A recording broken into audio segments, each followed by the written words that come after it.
Jai Gurudev, dear students. Welcome to the online classes of Sri Guru Kripa Senior Secondary School, Raipur, Marwa. Students, today we will read the chapter Positive Health. हमने इस पाठ का कुछ अंश पिछले 2 video में पढ़ा है। आज उससे आगे हम पढ़ना शुरू करेंगे। पॉजिटिव हेल्थ, जिसके बारे में हमने जानकारी दी थी, संपूर्ण स्वास्थ्य।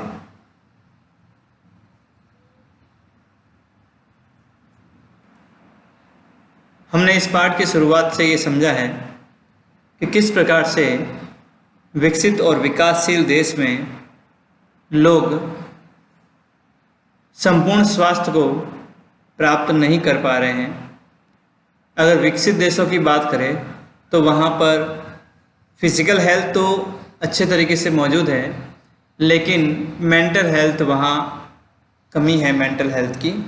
उसी प्रकार यदि डेवलपिंग कंट्रीज़ यानी विकासशील देशों की बात करें तो वहाँ पर जो है आपको मेंटल हेल्थ आसानी से प्राप्त हो जाती है, यानी मानसिक रूप से स्वस्थ मनुष्य रहता है, लेकिन शारीरिक रूप से मनुष्य स्वस्थ नहीं रहता है। इनके क्या क्या कारण हैं, क्या क्या इनके पीछे समस्याएं क्या होती है, इनके क्या रीज़न होते हैं जिसके कारण से ये स्थिति विद्यमान है, उन्हीं चीज़ों को हम अपने पिछले वीडियो में पढ़ते आ रहे हैं और उन्हीं को आगे बढ़ाते हुए अब हम पढ़ेंगे। Unfortunately people from many developing countries are trying to achieve the same level of physical health as that enjoyed by developing nations by providing medical facilities to cope with even minor health problems।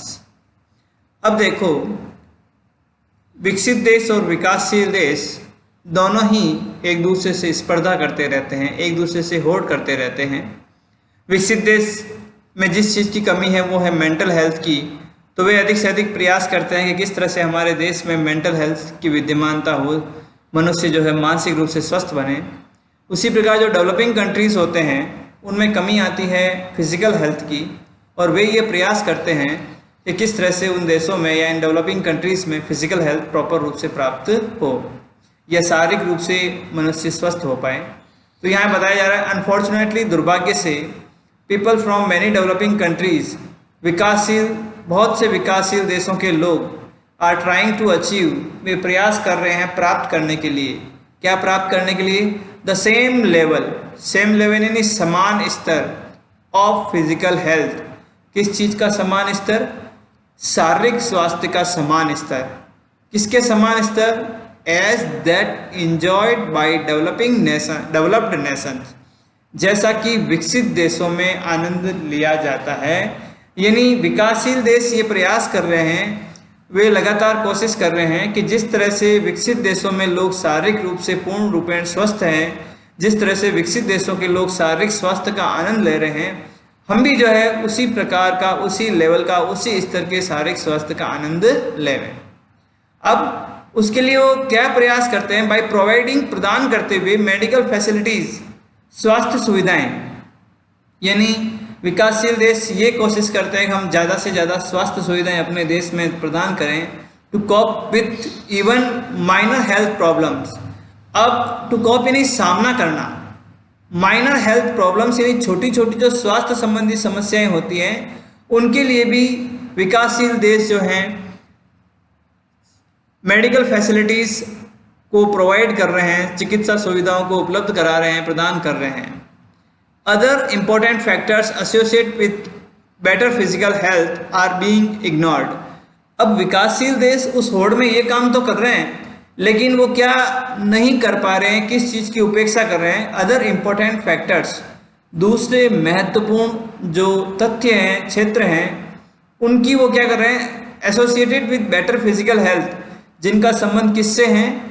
अच्छे शारीरिक स्वास्थ्य से हैं। Associate यानी जुड़ाव होना, संबंध होना। ऐसे कई अन्य महत्वपूर्ण कारक है, अन्य महत्वपूर्ण तत्व है जिनका संबंध अच्छी शारीरिक सुविधाओं से हैं उनकी क्या की जा रही है, उपेक्षा की जा रही है। बीइंग इग्नोर्ड यानी उनकी वो उपेक्षा कर रहे हैं। इग्नोर का मतलब होता है उपेक्षा करना। अब विकासशील देश क्या देख रहे हैं कि जो विकसित देश है वहाँ पर बहुत अच्छी स्वास्थ्य सुविधाएं हैं, बहुत अच्छी चिकित्सा सुविधाएं हैं। इसलिए हम भी जो है अपने देश में यदि अच्छी चिकित्सा सुविधाएं प्रारंभ कर दें तो हमारे देश के लोग जो है अच्छा शारीरिक स्वास्थ्य प्राप्त कर सकते हैं। और इन चिकित्सा सुविधाओं को उपलब्ध कराने में वो यहाँ तक पहुँच जाता है कि छोटी छोटी समस्याएं होती है उनके लिए भी वो चिकित्सा सुविधाओं पर निर्भर रह जाते हैं। जबकि इसके लिए शरीर को स्वस्थ रखने के लिए और भी दूसरे कई महत्वपूर्ण कारक होते हैं जिनकी वो उपेक्षा करते हैं। और इसका परिणाम, उन कारकों की उपेक्षा करने का परिणाम क्या होता है? ऑफन, प्रायः, द रिजल्ट इज, परिणाम, दैट मैनी, जो कि बहुत से, many families are spending more money on doctors and medicines than on healthy food and other essentials to improve their physical environment. अब देखो विकासशील देश क्या करते हैं, विकसित देशों की होड़ करते हुए, विकसित देशों से स्पर्धा करते हुए वो भी प्रयास करते हैं कि हमारे देश में अधिक से अधिक चिकित्सा सुविधाएं हों, ज़्यादा से ज़्यादा जो है मेडिकल फैसिलिटीज़ उपलब्ध हो जाए जिससे कि लोग स्वस्थ रह सके। और वे दूसरे कारकों की उपेक्षा करते हैं। इसका परिणाम क्या होता है? बहुत से परिवार जो होते हैं स्पेंडिंग मोर मनी यानी वो ज़्यादा धन खर्च करते हैं। किस पर? ऑन डॉक्टर्स एंड मेडिसिन, दवाइयों पर और चिकित्सकों पर। यानी उनका अधिकांश धन वो कहाँ खर्च करते हैं? दवाइयों पर और चिकित्सकों पर। Then on healthy food and other essentials, किनके बजाय? हेल्दी फूड यानी स्वस्थ भोजन, एंड अदर एसेंशियल्स, अन्य दूसरे महत्वपूर्ण चीजें, to improve their physical environment, उनके शारीरिक वातावरण या शारीरिक स्वास्थ्य को सुधार करने के लिए। कहने का अभिप्राय यह है विकासशील देशों के जो परिवार होते हैं, ज़्यादातर परिवार अच्छा भोजन और अन्य जो दूसरी महत्वपूर्ण चीज़ें हैं जो कि शरीर को स्वस्थ रखने के लिए आवश्यक होती है उन पर तो पैसा खर्च नहीं करते, बल्कि वो ज़्यादा पैसा खर्च किस पे करते हैं? दवाइयों पर पैसा खर्च करने लगते हैं।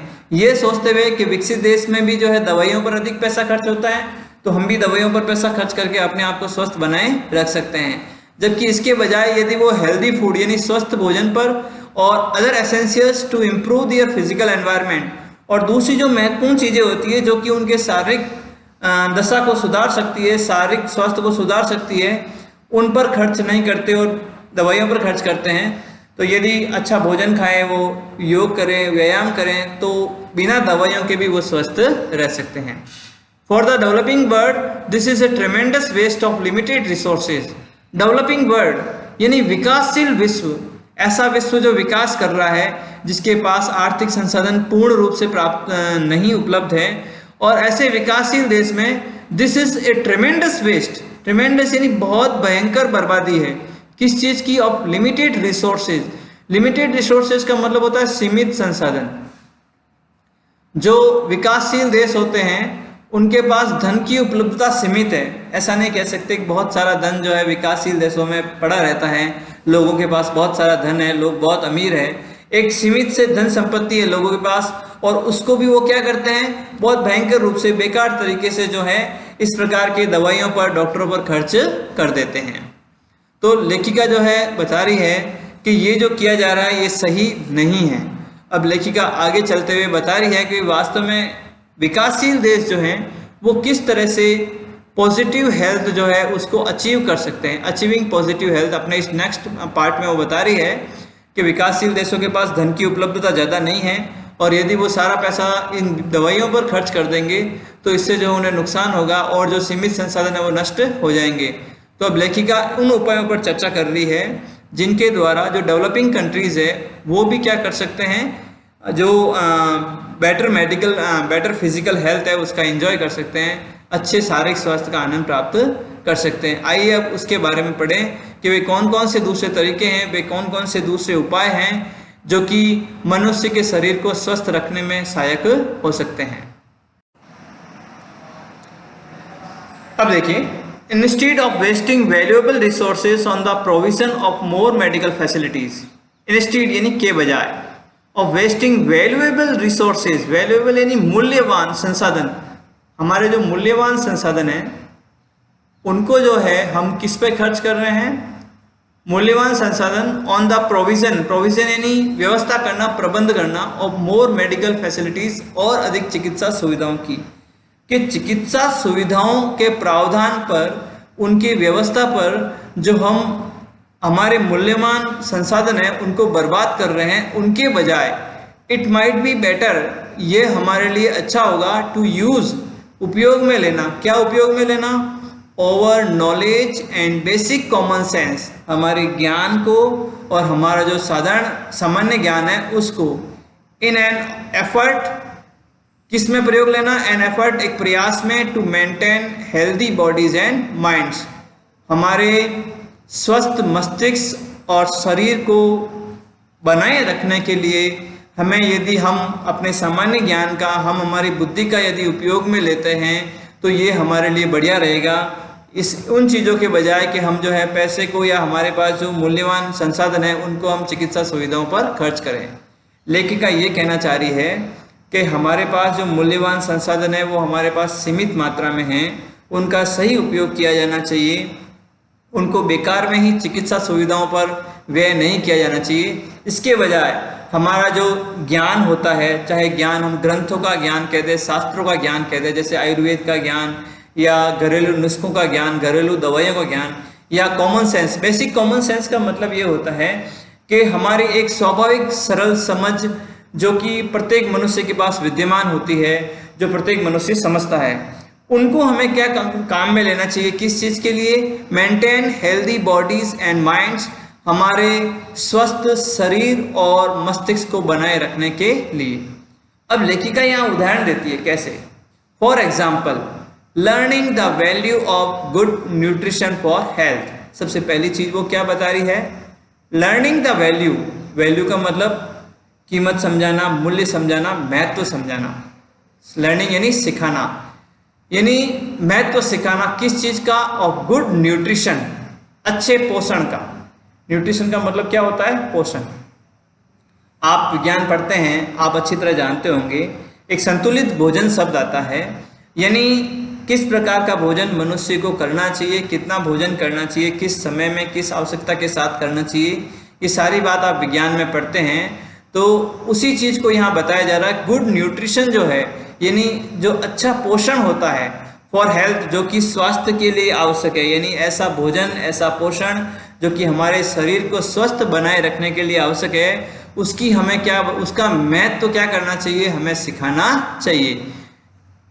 यानी and teaching this to the children, और टीचिंग यानी पढ़ाना, जानकारी देना, दिस टू द चिल्ड्रन, इसकी बच्चों को।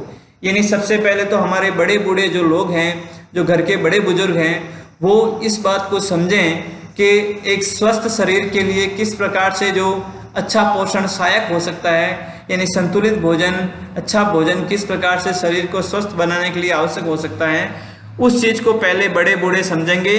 और यही बात वो किसको सिखाएंगे? बच्चों को, कि भाई संतुलित भोजन या पोषण जो है किस प्रकार से हमारे शरीर को स्वस्थ रख सकता है। तो लेखिका यहाँ उन बातों की चर्चा कर रही है जिनके द्वारा हम, यानी बिना पैसा खर्च किए हुए, हम अपने सामान्य ज्ञान को, सामान्य समझ को उपयोग में लेते हुए जो है हम हमारे शरीर को स्वस्थ रख सकते हैं। And we should use our indigenous simple home remedies. Indigenous का मतलब होता है स्वदेशी, सिंपल यानी सरल, होम रेमेडीज यानी घरेलू नुस्खे। आपने कई बार देखा होगा कि भारत में अब इन चीज़ों का प्रचलन ज़्यादा हो गया है कि लोग ज़्यादा से ज़्यादा घरेलू वस्तुओं का उपयोग करते हुए कई बीमारियों का इलाज कर देते हैं। हमारे जो बुजुर्ग लोग हैं, हमारे जो बूढ़े लोग हैं घर में, हमारे जो बड़े लोग हैं, वो जो हैं उनको कई ऐसी बातों की, छोटी छोटी चीज़ों की जानकारी होती है जिनके द्वारा हम अपने शरीर को स्वस्थ रख सकते हैं, या छोटी मोटी जो स्वास्थ्य संबंधी समस्याएं होती है उन घरेलू नुस्खों को, घर में जो उपलब्ध सामग्री होती है, जैसे हमें पता है कि भाई हल्दी से हमारे शरीर की इम्यूनिटी बढ़ती है, हमारा शरीर में एंटीबॉडी विकसित होती है, तो हमारे बूढ़े बूढ़े दूध में हल्दी मिला कर देते हैं, चोट उससे शांत होती है। तो इस प्रकार के कई घरेलू नुस्खे हैं जिनको जो है हमें क्या करना चाहिए? उपयोग में लेना चाहिए, जो बड़ी सरलता से हमारे घर में उपलब्ध हो जाते हैं। We should use our indigenous simple home remedies, स्वदेशी सरल घरेलू नुस्खे इनका क्या करना चाहिए, यूज उपयोग करना चाहिए। किस कार्य के लिए, to solve simple health problems, जो सामान्य स्वास्थ्य संबंधी समस्याएं होती है, खांसी हो गया, जुकाम हो गया, छोटा मोटा कोई दर्द हो रहा है, छोटी मोटी कोई तकलीफ हो रही है, उन समस्याओं के लिए हमें सीधे सीधे डॉक्टर के पास नहीं जाना चाहिए, सीधी ही मेडिसिन पे डिपेंड नहीं रहना चाहिए। हमारे घर में भी ऐसी कई सामग्रियां उपलब्ध हैं, घरेलू ऐसे कई नुस्खे हैं जिनके द्वारा हम छोटी छोटी बीमारियों से निजात पा सकते हैं। तो लेखिका यही कह रही है कि हमें जो है इन घरेलू नुस्खों का उपयोग लेना चाहिए, जिससे कि जो है हम अपनी सामान्य स्वास्थ्य संबंधी समस्याएं जो हैं उनसे निजात पा सकें। Instead of relying simply on modern drugs, relying यानी निर्भर रहना, इंस्टीड यानी के बजाय, यानी हम जो आधुनिक मॉडर्न ड्रग्स, आधुनिक जो दवाएं होती हैं उन पर निर्भर रहने के बजाय हम क्या करें, हमारे जो स्वदेशी घरेलू नुस्खे होते हैं उनका उपयोग में लेवें, उनको उपयोग में लेवें हमारी सामान्य स्वास्थ्य संबंधी समस्याओं को दूर करने के लिए। हल्का सा जुकाम हो गया, थोड़ा सा बुखार आ गया, थोड़ा सा सिर दर्द हो रहा है, थोड़ा सा पेट दर्द हो रहा है, तो हमारे घर में हमारे बड़े बूढ़े बहुत सारे ऐसे घरेलू नुस्खे जानते हैं जिनके द्वारा इनको ठीक किया जा सकता है। तो हमें उन घरेलू नुस्खों से ही इन सामान्य बीमारियों को तैयार करना चाहिए। अगर हम छोटी मोटी बीमारियों के लिए भी मेडिकल फैसिलिटीज़ लेंगे, दवाइयाँ लेंगे, तो हमारा शरीर पूरा के पूरा उन पर डिपेंड हो जाएगा। Which are often very expensive, और ये जो आधुनिक दवाइयाँ होती है ये क्या होती है, बहुत ही महंगी भी होती है। हमारे घरेलू चीज़ें जो होती है वो बहुत सस्ती होती है, बड़ी आसानी से उपलब्ध हो जाती है, और दवाइयाँ बहुत महंगी होती है। तो लेखिका कह रही है कि आप सरल समस्याओं के लिए, छोटी मोटी जो स्वास्थ्य संबंधी समस्याएं होती है उनके लिए अपने घरेलू नुस्खों का उपयोग कर सकते हैं। एंड रिमेंबर, और साथ में वो क्या बताती है, most drugs have side effects which can be more dangerous than the disease itself. Most drugs, ज़्यादातर जो दवाइयाँ होती है, हैव साइड इफेक्ट्स, उसके कई साइड यानी अतिरिक्त प्रभाव पड़ते हैं जो कि अच्छे नहीं होते, बल्कि कैसे होते हैं, बुरे।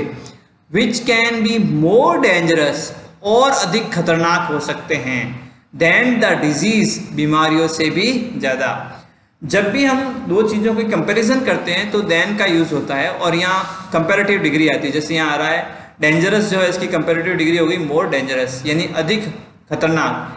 किससे, बीमारियों से, यानी जितना बीमारियाँ हमारे शरीर को नुकसान नहीं पहुँचाती है उससे कहीं ज़्यादा नुकसान कौन पहुँचाती है, ये ड्रग्स, ये दवाइयाँ।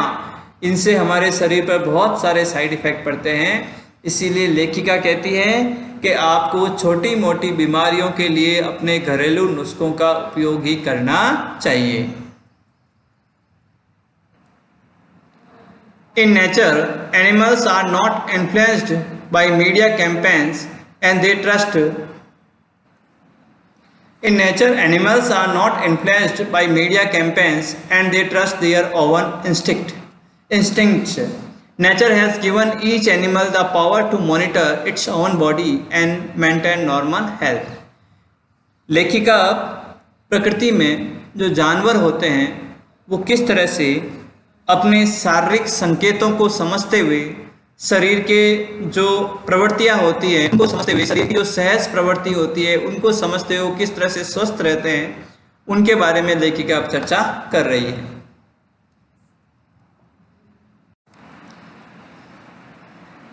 इन नेचर, प्रकृति में, एनिमल्स आर नॉट इन्फ्लुएंस्ड।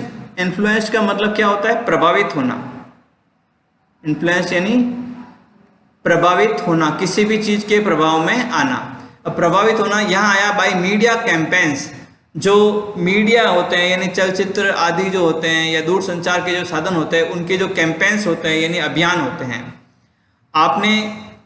आप जो है मीडिया कैंपेन्स का सीधा सीधा मतलब एडवर्टाइजमेंट को ले सकते हैं। आप कई बार टीवी पर कोई ऐड देखते हैं, मान लो आपने ऐड देख लिया किसी फूड का या किसी ऐसे भोज्य पदार्थ का ऐड देख लिया जिसमें उस कैंपेन में उसको बहुत अच्छा बता रहे हैं और आप उस कैंपेन को देख के उस वस्तु को खरीद लेते हैं। कोई टूथपेस्ट देख लिया, और भी ऐसी कई सामग्रियाँ होती है जिसके लिए एडवर्टाइजमेंट टीवी मीडिया आदि में बताए जाते हैं और आप उनसे प्रभावित होकर उन वस्तुओं को खरीदते हैं। अब लेखिका यहाँ बता रही है कि जो जानवर होते हैं उनका इन कैंपेन से कोई प्रभाव नहीं पड़ता है। ना तो वो टीवी देखते हैं, ना अखबार पढ़ते हैं, और न ही किसी प्रकार के इस प्रकार के जो प्रचार प्रसार के जो साधन होते हैं उनमें जो दिखाई जा रही चीजें होती है उनसे वो प्रभावित होते हैं। क्यों नहीं होते? They trust their own instincts.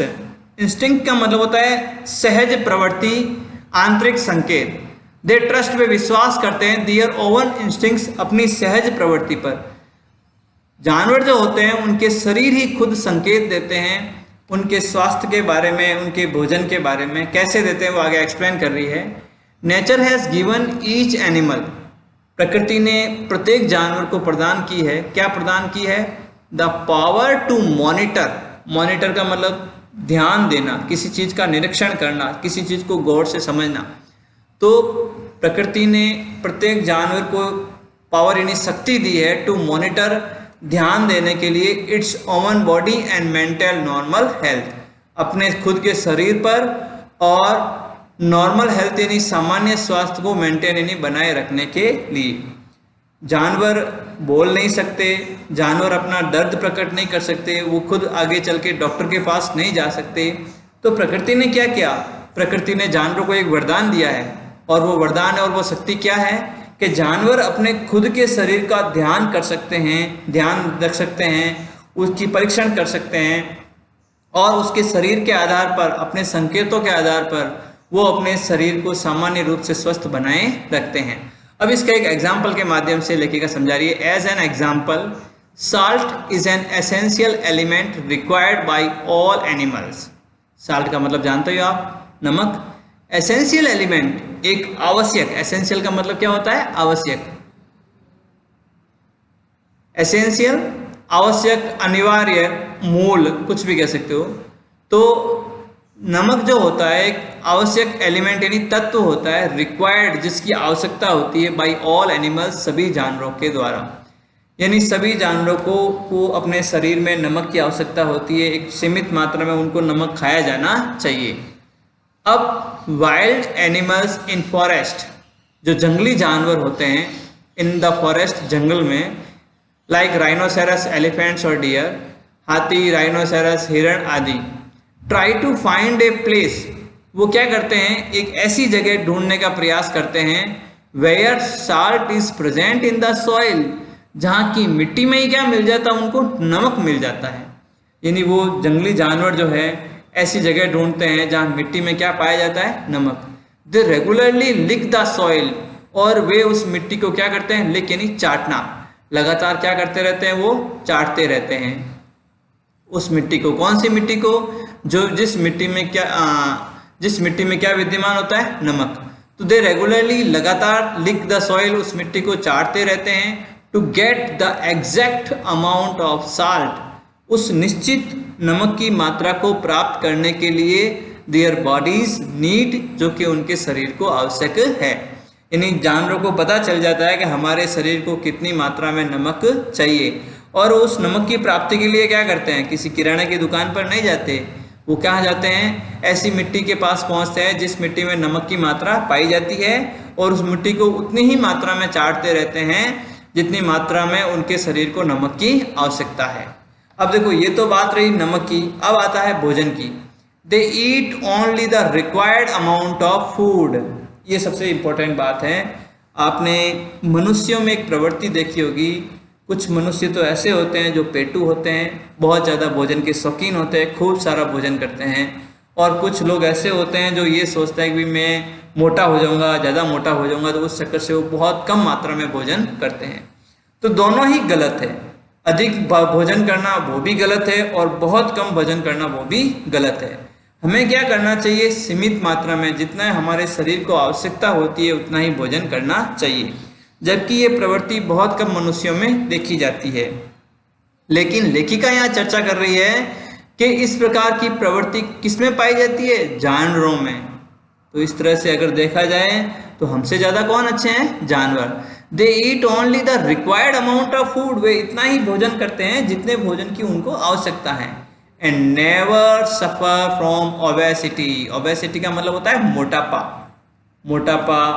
मोटा होना। तो वे जो है मोटापे से बिल्कुल भी, सफर का मतलब होता है पीड़ित होना। नियमित रूप से संतुलित भोजन करते हैं, शरीर को जितना चाहिए उतना ही भोजन करते हैं, इसलिए वे क्या होते हैं कि कभी भी मोटापे से ग्रसित नहीं होती। As we humans often do यानी जैसा कि हम मनुष्य लोग अधिकांशतः ग्रसित होते हैं। ज्यादातर लोग जो है अधिक भोजन करने वाले क्या होते हैं, मोटे। They monitor their body needs by instinct and eat no more than is required. By instinct यानी संकेतों के द्वारा, मॉनिटर यानी वे ध्यान रखते हैं, देयर बॉडी नीड्स अपने शरीर की आवश्यकताओं का, उनके शरीर को कितनी मात्रा में भोजन की आवश्यकता है, इस बात के लिए वे शरीर द्वारा दिए जाने वाले संकेतों को ध्यान में रखते हैं। And eat no more than is required, और जितना भोजन चाहिए उससे ज़्यादा वो भोजन कभी भी नहीं करते हैं। विद्यार्थियों, हमारा शरीर जो है हमें हमारे भोजन के संबंध में, हमारे पानी पीने के संबंध में, हमारे घूमने, खाने पीने, रहने सहने आदि के संबंध में नियमित रूप से संकेत देता रहता है। यानी हम जब भोजन कर रहे हैं तो हमें एक निश्चित समय बाद में हमारा शरीर संकेत देना शुरू कर देगा कि बस अब आपको शरीर को जितने भोजन की आवश्यकता है उतना भोजन आपने कर लिया है। लेकिन हम क्या करते हैं, अपने जीभ का स्वाद के लिए और ज़्यादा भोजन करते हैं, यानी उन संकेतों की क्या करते हैं, उपेक्षा। जबकि जानवर ऐसा बिल्कुल भी नहीं करते, वो अपने शरीर के संकेतों को ध्यान रखते हैं, और जो उन्हें पता चल जाता है कि मुझे जितना भोजन चाहिए मैंने कर लिया है, तो उससे अधिक भोजन में बिल्कुल भी नहीं करते। और carnivorous animals eat grass when ever they have diarrhoea और अदर स्टमक प्रॉब्लम्स। कार्निवरस का मतलब होता है जंगली, मांसाहारी, क्या कह सकते हैं, मांसाहारी जानवर, एनिमल्स। ईट ग्रास, क्या खाते हैं, घास। मांसाहारी जानवर भी क्या खाते हैं, घास खाते हैं। कब खाते हैं, when ever they have diarrhoea, दस्त कहते हैं, दस्त आदि जो दस्त की बीमारी होती है, बार बार दस्त आना, उसे बोलते हैं डायरिया। तो जब उन्हें डायरिया हो जाता है तो वे मांस खाना छोड़कर क्या खाते हैं, घास खाते हैं। और other stomach problems due to indigestion, या फिर दूसरी पेट की समस्या हो जाती है अपच के कारण। इंडाइजेशन का मतलब क्या होता है, अपच। यानी मान लो किसी कारण से उनका भोजन पचा नहीं है या उन्हें दस्त की बीमारी हो गई है, उस स्थिति में वो मांस नहीं खाते, बल्कि क्या खाते हैं, घास। कौन, मांसाहारी जानवर। शाकाहारी तो हमेशा घास खाते हैं, लेकिन मांसाहारी जानवर भी अपने शरीर का ध्यान रखते हैं, और जब उन्हें लगता है कि नहीं आज मेरा शरीर ठीक नहीं है, आज मुझे अपच हो रहा है, आज मुझे दस्त हो रहे हैं, तो वो बिल्कुल भी मांस नहीं खाएंगे, बल्कि क्या खाएंगे, घास। And they normally manage to maintain good physical health, और इस प्रकार से वे सामान्य रूप से अपने अच्छे शारीरिक स्वास्थ्य को बनाए रखते हैं। तो यहाँ लेखिका जो है जानवरों का उदाहरण दे रही है कि किस तरह से जानवर का भोजन का व्यवहार होता है, किस तरह से वो अपने शरीर के संकेतों को ध्यान में रखते हुए भोजन करते हैं, और किस तरह से उस भोजन की सीमित मात्रा को लेते हुए ही वो अपने शरीर को स्वस्थ रखते हैं। अब ईटिंग बिहेवियर, अब वो आगे बात करेगी मनुष्यों के भोजन के संबंध में क्या आदतें होती हैं, किस प्रकार से उनका खान पान होता है, और उनका उनके शरीर के स्वास्थ्य पर क्या प्रभाव पड़ता है। We human being seems to have lost the ability to monitor our own bodies in order to maintain health. We human beings, हम मानव seem to have lost the ability, लगता है हमने योग्यता खो दी है, किस चीज़ की, to monitor our own bodies, हमारे शरीर की देखभाल करने की, in order to maintain health, हमारे स्वास्थ्य को बनाए रखने के लिए। यानी ऐसा लगता है कि हम जो मनुष्य लोग हैं उन्होंने क्या कर दी है, अपनी उस योग्यता को खो दिया है, जिस योग्यता के द्वारा हम अपने शरीर का ध्यान रख सकते हैं और अपने शरीर को स्वस्थ बनाए रख सकते हैं।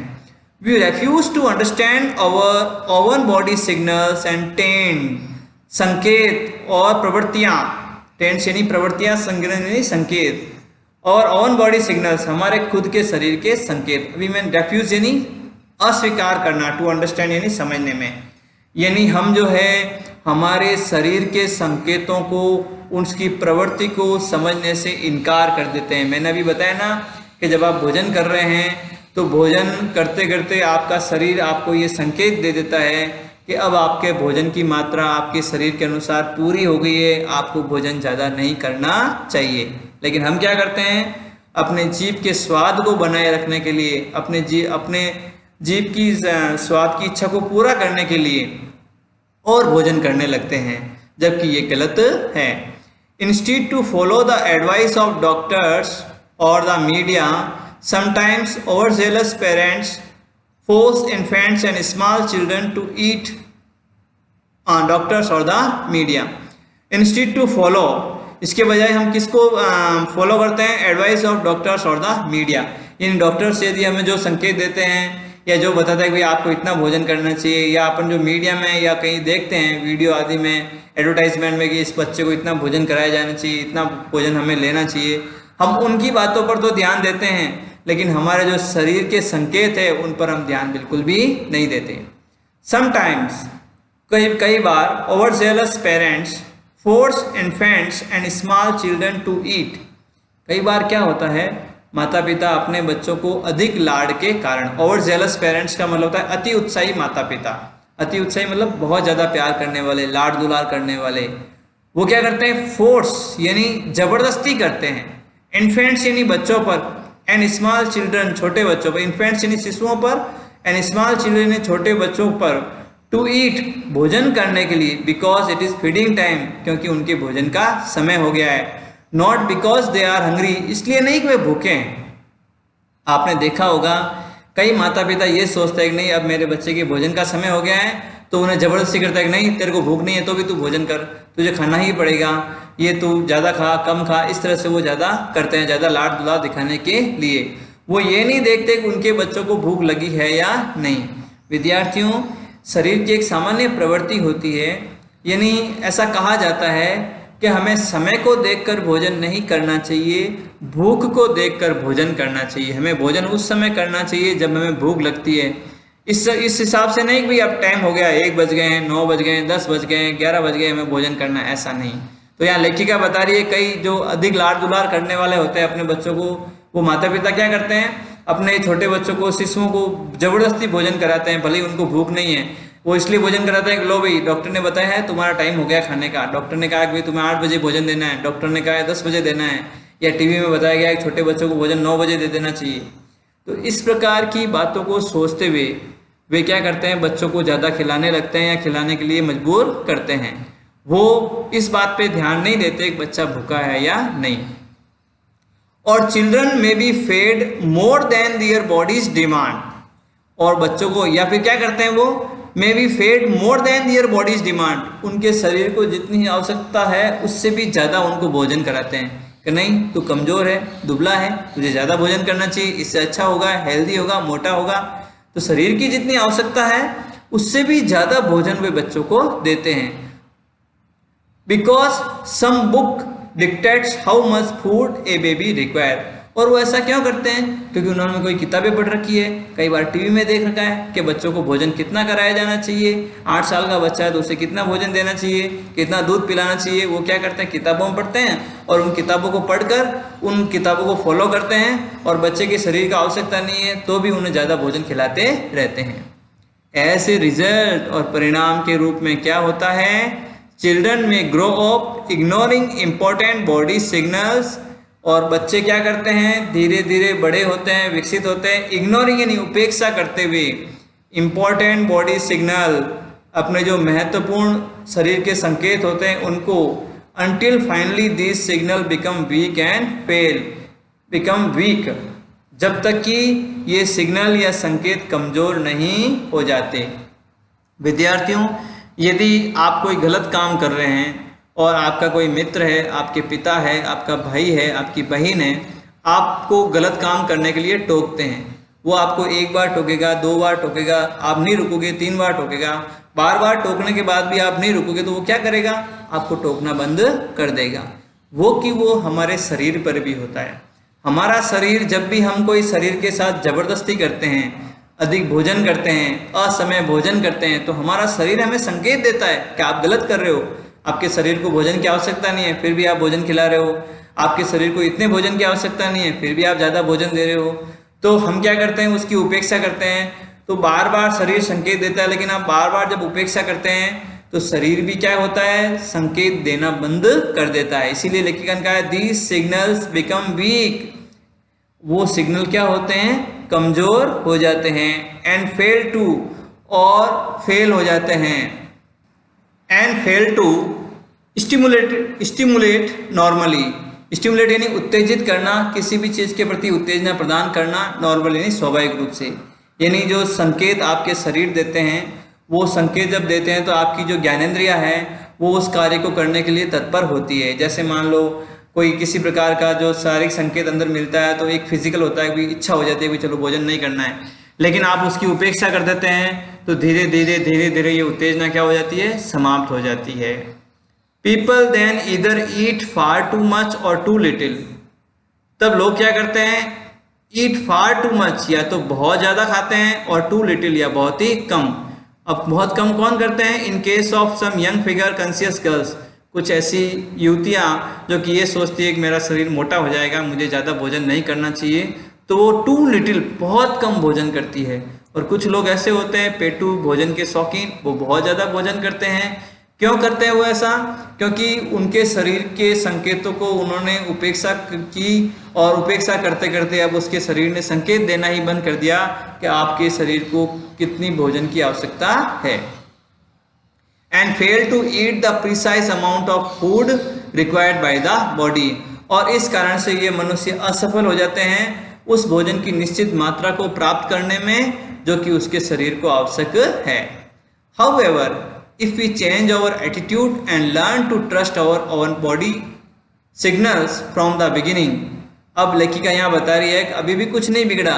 If we change our attitudes, यदि हम अभी अपनी आदत बदलें, एटीट्यूड यानी अभिवृत्ति होती है, अपना जो तौर तरीका होता है उसको हम बदलें, एंड लर्न टू ट्रस्ट, और विश्वास करना सीखें। किस पर विश्वास करना, ओवन बॉडी सिग्नल्स, हमारे खुद के शरीर के संकेतों पर, फ्रॉम द बिगिनिंग यानी शुरुआत से ही। यानी जब शरीर हमें कहता है कि अब आप भोजन करो, उस समय हम भोजन करें, इतना ही भोजन करो तो हम रुक जाएं, अब आप पानी पियो, शरीर अपना आप संकेत देता है। और ये संकेत आप समझते हो, शुरुआत में ये संकेत आपको पता चलते हैं, लेकिन जब जब आप इनकी उपेक्षा करते जाते हो तो ये संकेत आप समझना भी बंद कर देते हो और शरीर भी संकेत देना बंद कर देता है।